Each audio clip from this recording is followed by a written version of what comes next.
Today we're into Lorwyn Eclipsed Standard to blight our goblins, all on just a $34.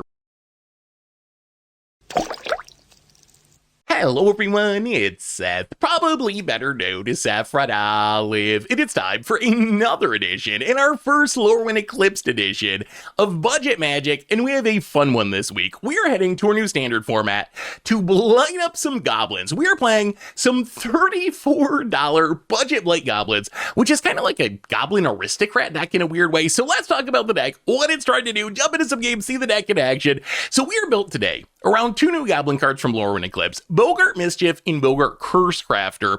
These are essentially kind of like Goblin Blood Artists. Curse Crafter, a 2-mana 2/3 with Death Touch. When a goblin dies, we deal 1 damage to each opponent. Boggart Mischief, 3-mana Goblin Enchantment. It's a Kindred enchantment, so it counts as a goblin. When it enters, we can blight one, so put a -1/-1 counter on one of our creatures to make 2 1/1 goblin tokens. And then when a goblin dies, each opponent loses a life and we gain a life. So a literal Blood Artist. So the idea of this deck is why we can win by beating down like kind of a traditional goblin deck. We're actually kind of this weird sacrifice deck, with blight being essentially our sacrifice, where we can blight our own creatures to make them die, to trigger our mischiefs, to trigger our curse scratchers, and burn our opponent out of the game. Then we have a bunch of goblins that either kind of want to die or make goblin tokens that we can kill. Vile Boggart, Mudbutton Curse Tosser gives us these 1-drops that when they die, we can hopefully kill our opponent's things. Boggart puts a -1/-1 counter on something. Mudbutton Curse Tosser just blows up something with power 2 or less. So a great way to kill like a Badger Moleka. And then Sear Slicer, Howl Squad Heavy, Sourbread Empty. These just make a bunch of goblin tokens, which then we can blight on, sacrifice, trade off in combat to trigger our Goblin Blood Artist effects. The final piece of the puzzle are our sack outlets, and we don't really have traditional sack outlets like an Umbral Collar Zealot. We do have Dropkick Bomber, which is a lowered at 3 mana, that also lets us pay a red to give a goblin flying, and then we have to sack it at the end of combat, which is actually incredibly powerful in the deck, because we can just send all of our creatures to the air, hit in for a bunch of damage, then they're all going to die to trigger all of our Blood Artists to win us the game. But the real payoff here is Champion of the Weird, and I think this card is actually kind of insane. It's a 4-mana 5/5. Is an additional cost to cast it, we need to behold and exile a goblin. So exile a goblin from our battlefield or our hand, although we get it back when it leaves the battlefield. And then its ability is we pay a life to blight 2, and our target opponent also has to blight 2. So this kind of makes Champion of the Weird a repeatable free sack outlet. It does cost life, but we can use this to literally kill our entire board, right? We can just keep activating it, keep activating it, keep activating it. If we have down our Boggart Mischief, then we get the life back anyway. So we can just use this to sacrifice our entire board to trigger all of our Goblin Blood Artists to win the game. But it's even better than that, because as we're doing that, we're also forcing our opponent to blight 2. So this is like a free sack outlet that lets us sack our entire board, that also should wrath all or most of our opponent's board. Obviously, if we're just winning the game that turn, then wrathing our opponent's board doesn't really matter that much. But if we're not winning the game, having this like sack outlet that's also one of our best removal spells is incredibly strong. So that's the plan of the deck. As far as the removal, most of that also blights. Cinder Strike, Wreckwitting Hex gives us cheap removal with the upside of putting a -1/-1 counter on one of our things to kill it. Also, one Shoot the Sheriff just to get rid of anything. As far as the mana base, pretty funny. All basic lands, 4 secluded courtyards, 4 eclipse realms. So basically as budget friendly as possible, and we kind of get 8 untapped dual lands as long as we're using them to cast goblins, which we only have those handful of removal spells. So essentially our entire deck is goblins. So a good way to keep the budget really tight with the mana base and still be able to cast our spells on time. And that is $34 Blight Goblins for Lorwyn Eclipsed Standard, and that's our budget magic deck for today. So let's jump into some games and see just how sweet the blight mechanic is. How good are goblins in our new standard format? Let's find out. Thanks for watching, everyone. I hope you enjoy it, and I'll be back in a bit for the wrap-up. Need some magic cards? Well, you can snag them from our sponsor, Card Kingdom, over at cardkingdom.com/mtggoldfish. Budget magic time. Lorwyn Eclipsed is finally here. And we are kicking things off with some budget Blight Goblins. I'm very intrigued. Yes, that seems fine. Very intrigued by the Blight mechanic. It's just very interesting. We haven't really had a mechanic that works like it before, and I am very curious to see how good it is. Well, let's just lead on this Actually, that's a silly idea, because they might not have a creature and kill. Let's just play the Vile Boggart, actually. The Mud Button Curse Tosser is better. But if our opponent just has a removal spell and kills it, then we don't get value out of its death trigger. So I think we'd rather wait. Opponent. Multiversal Passage. Thunder Trap Trainer. All right, opponent. Wow, whiffs. Well, we draw another land. Let's play the land. Yeah, I think we just play the Seer Slicer. Get in with the Bile Vial. Our opponent can block, that's fine. I mean, it's gonna die and then we kill the Thunder Trap Trainer. And this triggers our raid, so Seer Slicer are gonna make a goblin. It would be nice if we stopped drawing land cards. That would be ideal. Found it. More Thunder Trap Training. And snags a Spell Snare. Well, let's just play full price for this. Let's play the land on Goblin. Pay 3 for the Curse Toss. Actually, yeah, let's pay 3 for the Curse Tosser. And I guess we just pass for now. Now we're kind of hoping, well, we need some of our, like, aristocrat payoffs. That would be sweet. But we're kind of hoping our opponent plays a creature. Opponent passing. Ooh. Okay, there's an aristocrat payoff, although it's into the Spell Snare. So let's play the land. And, I mean, I think we just start with this. Exile a Champion of the Weird. Well, if it gets countered. Let's Champion of the Weird.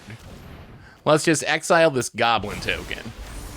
The problem is, they look like a counter spell deck, and if we exile this champion to that champion and they counter it, we don't get back the second one. All right, opponent has a Long Rivers Pull. Well, okay, let's get in with a Curse Tosser. We gotta be aggro, opponent. So opponent just appears to be Dimir Control. All right, gonna kill the Seer Slicer. Gonna kill the Curse Tosser. All right, well, this is not looking great. This is actually looking pretty bad for us. And we don't really have a way to refuel, which is kind of an issue. Opponent, deep in the tank. What are we doing, Half Radius? What are we doing over there? Opponent, tanks forever, passes. We draw land number million. Well, let's play the land on Goblin. And, I mean, I guess we just have to pass the turd. Ay. Opponent. Land, add, Morn Song Aria, sure. So we get to tutor. We will tutor up. Oh, they still have the counter. I think we just tutor up the Sourbread ante. And then play the ante. Blight the ante. Play the land, and pass the turn. Opponent, gonna do some tutoring. So who wins if everyone tutors every turn? Does their opponent have some sort of combo with this? Or are they just actually fairly playing Mornsong Aria? The Spell Snare has been annoying, because we want to play this Curse Crafter, but the Spell Snare is making it impossible. Like, the fact we know about it. Opponent tutors. Wow, okay. Washi-Tong Librarian, sure. So now they get to draw when we tutor. But this is kind of fine with us, because we are going to take Bogart Mischief. 1, 2, 3. 1, 2, 3. Oh, we can't do both. They're tapped down. Okay, so I think we take... How do we do this? They have a 3/3. We do need to kill it. Okay, so I think what we do, let's just take a Sourbread ante. Here's what we're going to do. So opponent gets to draw a card, blah, blah, blah. We will play Champion of the Weird. Exile the Sourbread ante. Play the Curse Crafter. Pay 1. Blight the Champion of the Weird. Opponent's got to Blight the Washi-Tong. Pay 1. Blight the Champion of the Weird. Opponent loses the Washi-Tong. Get in, hit ya. Opponent down to 11. Well, we will pass the turn. Opponent taps. Opponent tutors down to 8. So their plan is to get Washi-Tong. That is, I mean, I guess the best thing you can do with Mornsong Aria in Standard. I'm more excited for Aria in Timeless, where you can Black Lotus it out in an opposition agent.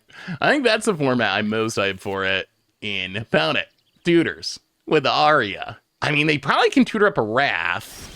Wow, opponent just passes? All right. Well, we will take a... I mean, we got to close out this game. How do we close out the game? I mean, I guess just Bogart Mischief?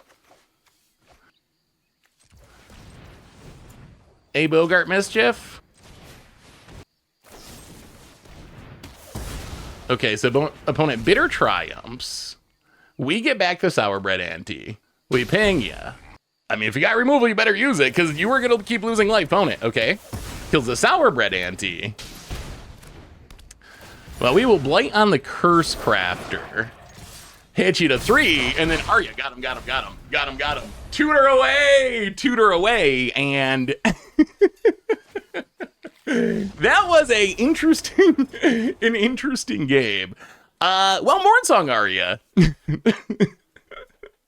Normally when you play this card, you end up killing yourself, and this game was no exception. We kind of flooded out a bit. The deck, it was a kind of a weird matchup, because we knew our opponent had the Spell Snare in hand, and we drew a lot of lands early, so we didn't get off to an especially fast start, but in the end, I mean, I guess our random Bogart Cursecrafter damage and our Goblin Beads was enough to finish it off with Arya.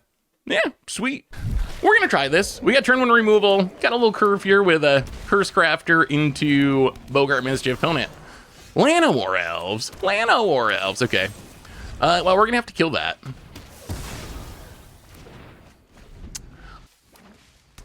Stomping Grounds. Well, we will play... Man, another land is not ideal. Well, let's play this on Goblin.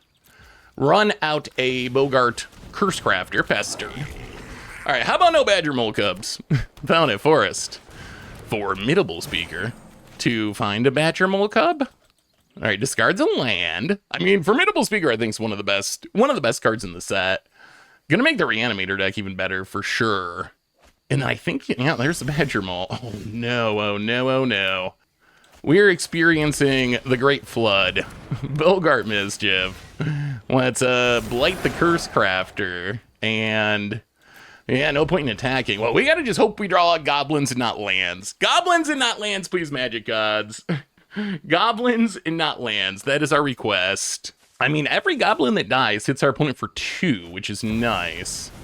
But our opponent going to have an absurd amount of mana because they have a Badger Mole Cub.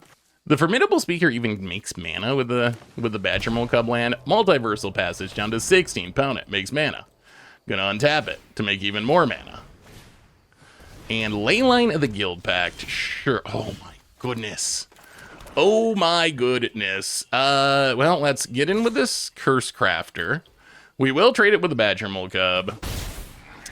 Well, sometimes you draw 8 lands out of 11 cards. Found it. Untap land. And all the manas. And gonna untap for even more mana in Aurora Awakener.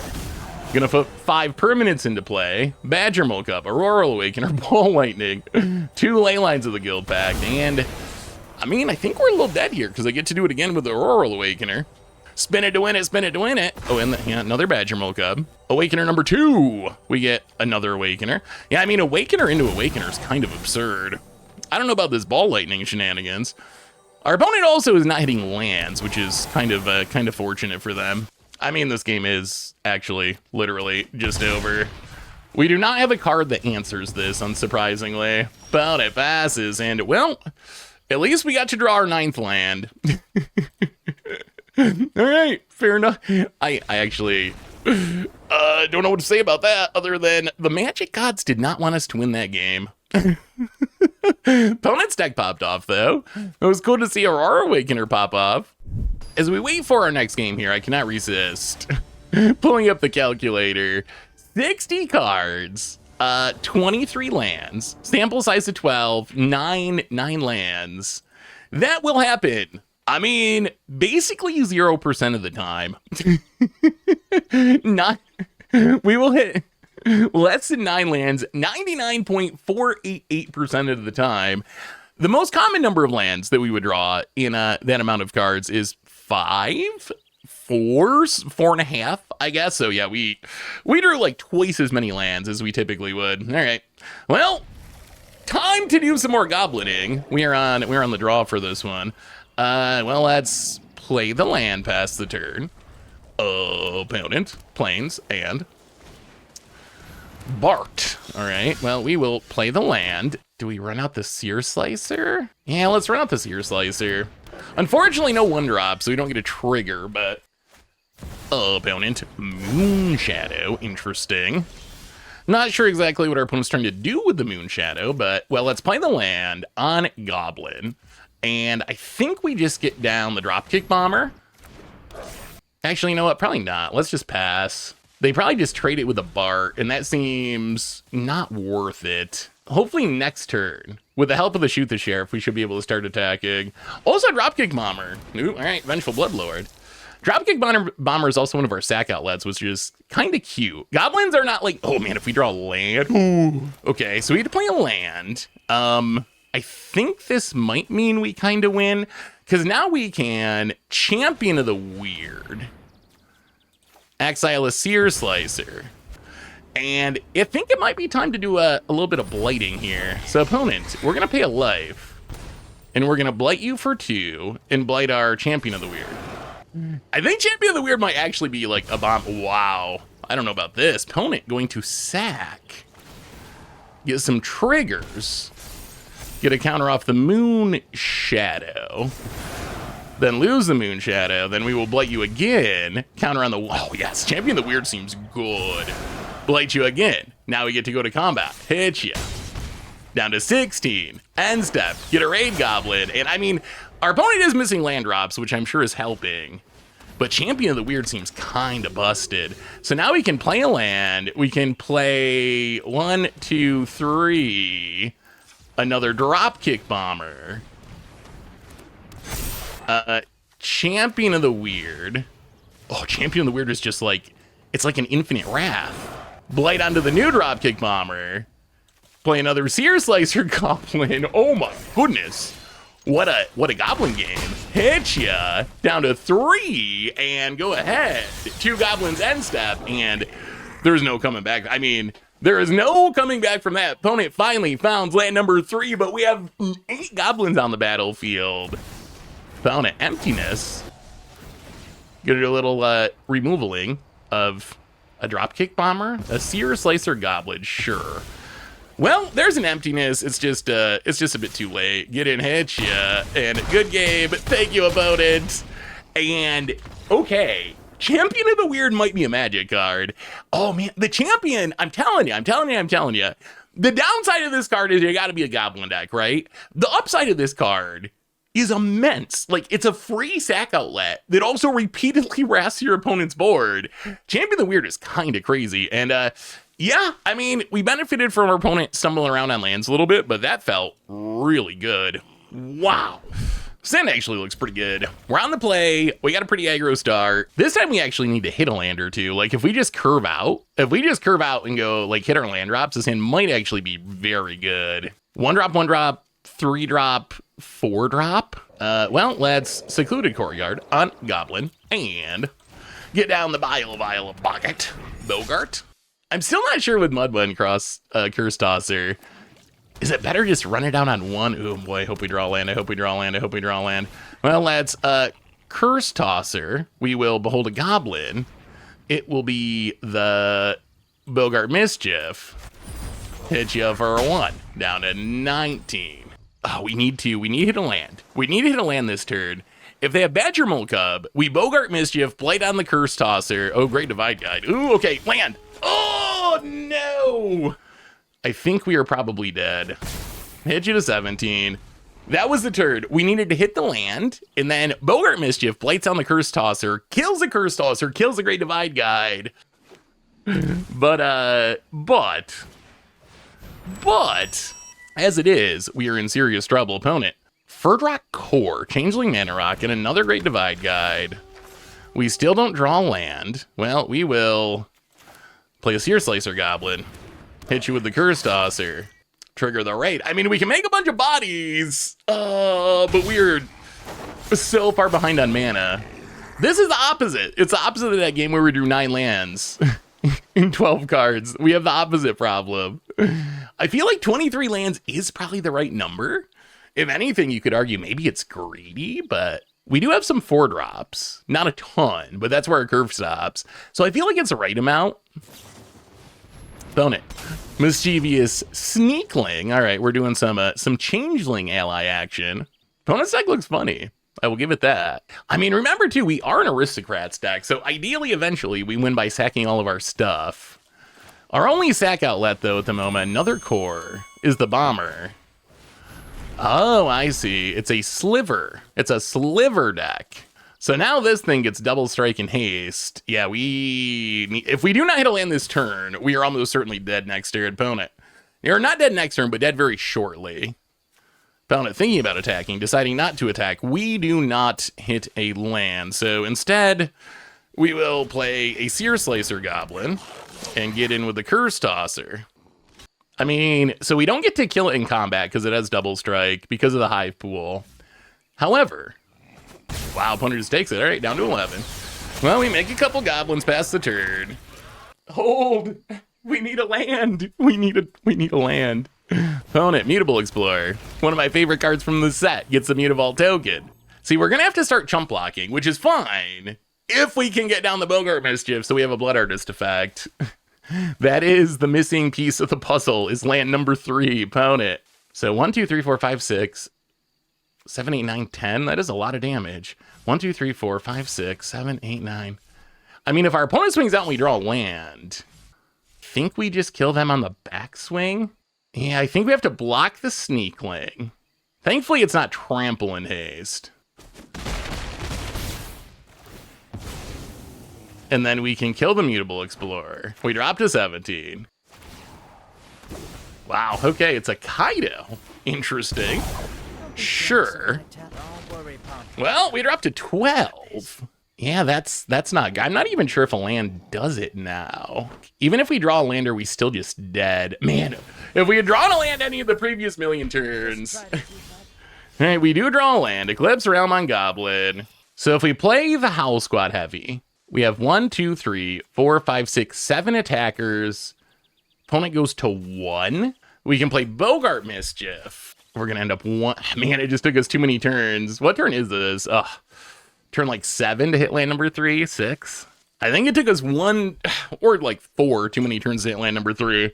1, 2, 3, 4, 5, 6. This makes 7. Oh, it doesn't pump though. So if we just play the Dropkick Bomber, 1, 2, 3, 4, 5, 6. Well, I think we have to play the Bogart Mischief. Still not sure this is enough. I'm actually very skeptical that it is. And then we will put the counters on a Goblin token. Drain you for 1, Blood Artist style. Then we'll get in with a Curse Tosser at our opponent. Opponent's thinking, opponent's gonna block. Okay. So we'll blow up one of the Great Divide guides. Unfortunately, the Sneakling has too much power, thanks to the buff from the Kaido. Opponent goes to 9. End step. We make 2 more goblins. The hilarious part about this, we have 1, 2, 3, 4, 5, 6, 7, 8 goblins. Our opponent's stuff all has first strike. In theory, we could win the game by just chump blocking. Oh, wow, you have to be kidding me. You have to be kidding me. Ugin, Eye of the Storms, off the top, empty-handed. Oh, we almost won through the ultimate mana screw, but a random Ugin found it. Gonna draw cards and gain life with the Ugin. And another Thrumming Hive pool. Gonna start exiling our stuff. Wow, those were 2 ridiculously good draws in a row for our opponent. 2 game-ending draws, honestly. Opponent gonna go attacking. Wow, wow, wow, wow, wow. Man, that's brutal. Oh, Magic Gods. Well, we learned today that the Magic Gods do not like the Goblins this match. Good lord, opponent hits us to 6. Yeah, I mean, this game, it is actually just over now. And opponent gonna stun a creature with a Kaido. We draw a Curse Tosser. Opponent's at 12, so we still cannot win, right? They have 1 blocker, they tapped a thing. We can play the Dropkick Bomber. Everything at our opponent, but then the game ends. The life gain. Yeah, that Ugin did it. Yeah, good game. Oh, Magic Gods. Oh, that was one of the most brutal losses. Well, our opponent's deck was fun. It was cool to see Thrumming Hive Stone. I will say, man, that mana screw was so rough. We would have won this game like 10 times over had we just drawn land number 3 before turn 7, but yeah, that's Magic.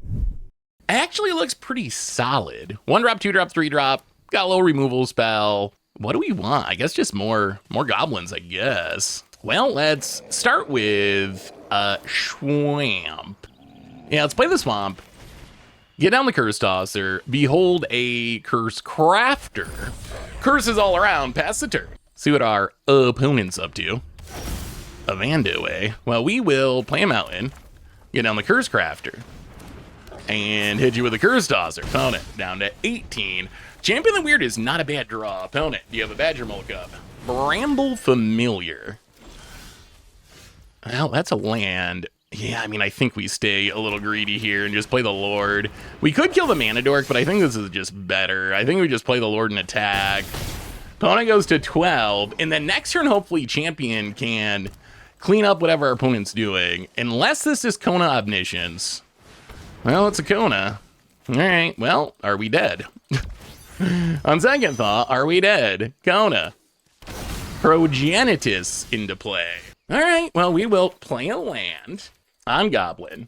So that means we lose in 2 turns. So if we 1, 2, play a Curse Crafter,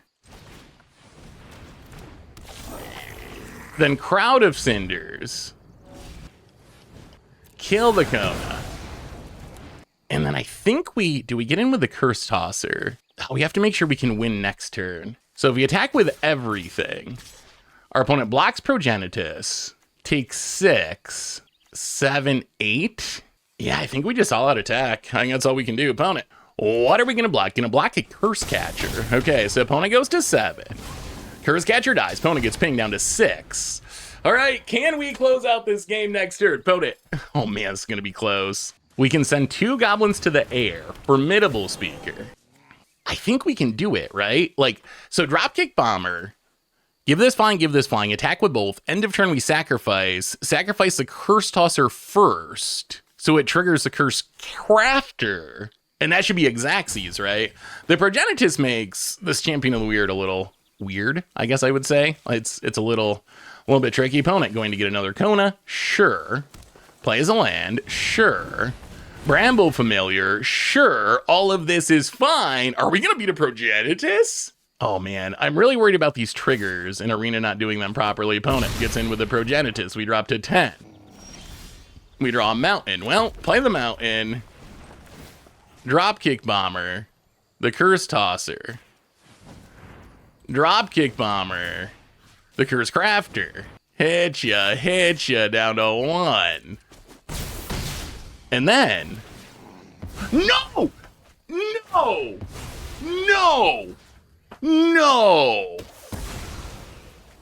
Arena, you have to be... Yeah, all right. Well...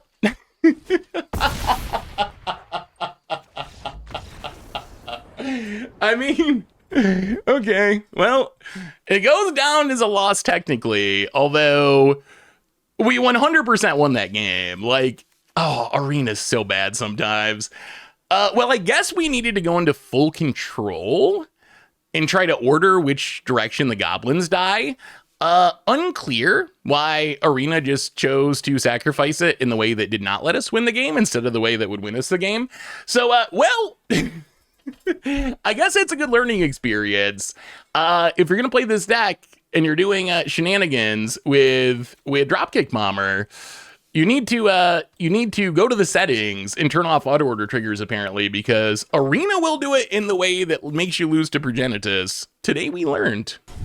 All right, budget magic time. We are playing some Blight Goblins on a budget in Lorwyn Eclipsed Standard, and well, I mean, we're on the draw, but we're going to keep this. We need to hit another land or two at some point to play our champions and such, but, well, let's play a land. There's a land.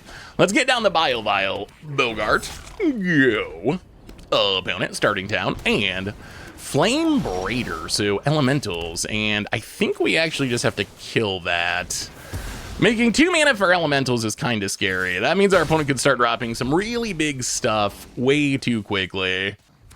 Opponent, Cavern on Elemental, and very good at drawing Flame Braiders. There's another one. Well, we will play a land, and we will just play a Howl Squad heavy. And go to combat. Make some goblins. Go attacking. Wow. No, you don't want to do that. Okay, thank you, opponent. Well, I was a little nervous about this Flame Breeder, but instead, we will... Man, that Bile Vial doing some serious work there. Doing some serious work. I think our opponent might have rather blocked the Goblin token, perhaps. Reading the Bile Vial Boggart explains the Bile Vial Boggart, and I think our opponent might have missed that step. Opponent, Deceit. Gonna kill the Howl Squad Heavy. Or bounce the Howl Squad Heavy. Sure. And a land. Ooh, we hit a land. Well, play the land. We will get down a Curse Tosser, revealing the Heavy. And then play the Heavy. And make some goblins. Get it at you. And next turn we can do the Champion of the Weird Things, and that should be pretty good. Found it, land. So this looks like, what, Grixis Elementals? I imagine now that our opponent's up at 5 mana, they're going to have some bomby. Maybe this is 5-color Elementals. They're making green mana. Wistfulness? Wistfulness. All right, opponent draws 2. Ooh, we find a drop. Wait, does that win us the game? Not quite. Play Champion of the Weird. Curse. Actually, let's just exile the other Champion of the Weird. So we do have haste. Yeah, let's just go to combat. Make a goblin. If our opponent... Okay, so opponent's going to trade off with the champion. We get another champion. Hit you to 10. So I guess we just drop the Dropkick Bomber. And pass turn. All right, opponent, show us the Wrath. Where is the Elemental Wrath? If our opponent doesn't have a Wrath, I mean, we definitely... Howl Squad Heavy, all the mana and Dropkick Bomber... should be enough. Opponent, double blue. Deceit, another Wistfulness, just to draw some cards. Must be looking for some sort of Wrath. I think Elemental, an opponent scoops it up, and well, that went pretty well. We accidentally max speeded. I feel like Elementals, I haven't got to try an actual Elemental tribal deck. My guess is Elementals are good generic cards that you play in other decks. I don't know if we're gonna have like a full-on Elemental tribal deck. Frame Breeder is kind of scary though. Like, double mana dork, always frightening. Well, I mean, that was pretty good. Scene is awkward, but I don't think we can chip it. Hopefully we do not draw another land. That is the biggest risk with this hand, is if we just draw land, then this hand doesn't do anything. Opponent, Swamp, and Moon Shadow. Well, okay, there's draw land. Well, let's play the Curse Crafter. Pass the turn. Opponent, Greedy Freebooter, and another Moon Shadow. Are we getting in? It does have Menace. Gets in, hits us. So I think we play a Swamp. Are we attacking here? I think so. Let's play a Seer Slicer Goblin. Play the Curse Tosser. I guess technically, yeah, this was kind of backwards. We should have held the Seer Slicer first. Then we'll go attacking. The downside of this is it lets our opponent block with the... Wow. Okay. I figured our opponent would block with the Greedy Freebooter to get a treasure to sack to grow the Moon Shadows. Opponent's got another plan, though. Oh, all right. They have Umbro Collar Zealot to do their sacking. Well, these Moon Shadows about to get big. Opponent, sacks Greedy Freebooter. We could use one of our sack outlets. That would be the best. If we can get a sack outlet, then we can do some Bogart Cursecraft or Aristocrat shenanigans. Opponent mills a land. Ooh, white man. Okay, good to know. Grows the Moon Shadows. So they make them 4/4s if they want with the treasure. Opponent gonna get in, hit us. Yeah, I mean, down to 13. Well, we will play Eclipse Realm on Goblin. Behold the Curse Crafter. Lots of cursing this game. Lots of cursing. And then another Curse Crafter. And then get in with the Curse Tosser. Hit you to 16. Make a Goblin. I mean, we can kill them with the Curse Crafters by doing a bunch of blocking. I don't know if that's ideal or not. What we really want is just a Blight spell. If we can Blight onto a Curse Tosser, we can use that to kill a Moon Shadow. If we can draw like Champion, we Blight on both of them, kill both Moon Shadows. Wow. All right. Foggy Swamp Visions just to get back a greedy freebooter, which is going to let our opponent max out these Moon Shadows. Oh, right. They go to exile. Howl Squad Heavy. All right. I mean, we will play it. That is more goblins. Play the Howl Squad Heavy. Go to combat. Make a goblin. What happens if we swing with everything? So if we swing, let's see, swing. Swing, swing, swing, swing, swing, swing, swing. If we swing like this, our opponent blocks here, takes 1, 2, 3, 4, 5, 6, 7, 8, 9. Yeah, I think that's wrong. So I think we just swing 2 Curse Tossers. Yeah, 2 Curse Tossers and the token that has to attack. Wow, opponent takes it down to 9. All right, speed increasing. We're going to pass the turn. We're going to hold the mountain so our opponent doesn't know that we're out of action. And all right, opponent untaps. Land. Sephiroth. All right, plays the Sephiroth. Wow, going to sack the Umbral Collar Zealot, giving up on the sack outlet. Gets some triggers, grows the Moon Shadow, drains us. Vengeful Blood Witch. Opponent path. Ooh, Shoot the Sheriff is nice. That is a good one. Well, we will play the mountain now. I think this has got to be all-out attack. Well, they have the Sephiroth, though. So if we attack with everything, what does it look like? So we attack with everything. We have 4, 5, 6, 7, 8, 9, 10, 11 blockers. Opponent has, or attackers, they have 4 blockers. We can kill one of them, so they have 3 blockers. Yeah, we just swing with everything. Sephiroth. Opponent gets some triggers. Opponent blocks. This is still lethal. Wow, we got him. We got him. Oh, Goblin Power. Okay. Man, those Moon Shadows were scary. The Moon Shadows, I thought of this as like more of a modern card, but they were very scary even in standard. Like, they only got up to 4 4s or something, 5 5s, but still, like, the threat was just so huge. And I don't even know, our opponent could have cracked the treasures to max them out, and they have Menace. Okay, maybe this card is even more busted than I thought. I was thinking this was going to be a busted, like, modern card, timeless card, but maybe this is actually a good standard card too, but yeah, not as good as the Goblins. Bogart Cursecrafter, getting it done, sweet. So what do we learn this week about Blight Goblins on a $34 budget in Lorwyn Eclipsed Standard? And record-wise, it's early access day, so the record doesn't really matter. I think we finished slightly above a 50% win rate with the deck, something like 8 and 5, maybe somewhere in that range. So the deck, I mean, it seemed fine, but really, it just doesn't really matter on early access day. I gotta say, the deck felt pretty powerful though, and that's really what I'm looking for on early access day. How do the new cards feel? How do the new synergies feel?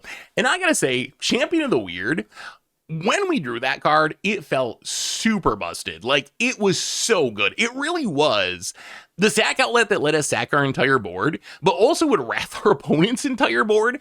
And it's a 5/5 for 4. So it was just insane all around. It felt really, really strong. And beholding and exiling a goblin wasn't really a big deal. Like, there was one matchup against control where it was a little risky because they could counter it, but it really felt fine. If our opponent kills it, whatever, we get back the thing that we exiled anyway. So Champion of the Weird felt really, really good. The sacrifice plan, it felt solid. The Bogart Cursecrafter, the Bogart Mischief, I feel like we didn't draw it as much as I wanted to. So we didn't have this like full on, make a huge board, play a Blood Artist, sack it all, win on the spot. But what we did see these cards do is really pressure our opponent's life total. And part of the power of Bogart Cursecrafter is it's a 2/3 Death Toucher. So this is not a Blood Artist. When I think of a Blood Artist, I think of this like 0 power or 1 power creature that's horrible in combat, but he has this really powerful, death trigger ability. Bogart Cursecrafter, you almost get the Blood Artist death trigger ability, but then you actually get a really reasonable creature on the battlefield too. The other cards that impressed me, Sourbread Ante felt pretty good in the 4-drop slot, and the big hitter was Mudbutton Curse Tosser was actually wild. Like, that 1-drop was so incredibly good that we would just get it down, and because when it dies, we get to blow up something power 2 or less. I think the best example of this was the last game against Fairies. We just played a couple of them, and our opponent would not block them, because if they killed them, we would kill their best creature. So they just dealt so much damage throughout the game, and then we get the sneaky synergy of blighting on it to turn it into a removal spell with the Cinder Strike or the Reckwitting Hex or the Champion of the Weird. So all around, I really like this deck. It's super synergistic. It's super cheap. If you're a fan of goblins or you like aristocrat sacrifice synergies, I definitely think it's worth checking out. And Lorwyn Eclipsed standard so far seems super fun. So anyway, that's Blight Goblins. That's been our budget magic for this week. Thanks for watching, everyone. I hope you all enjoyed it, and I will talk to you soon.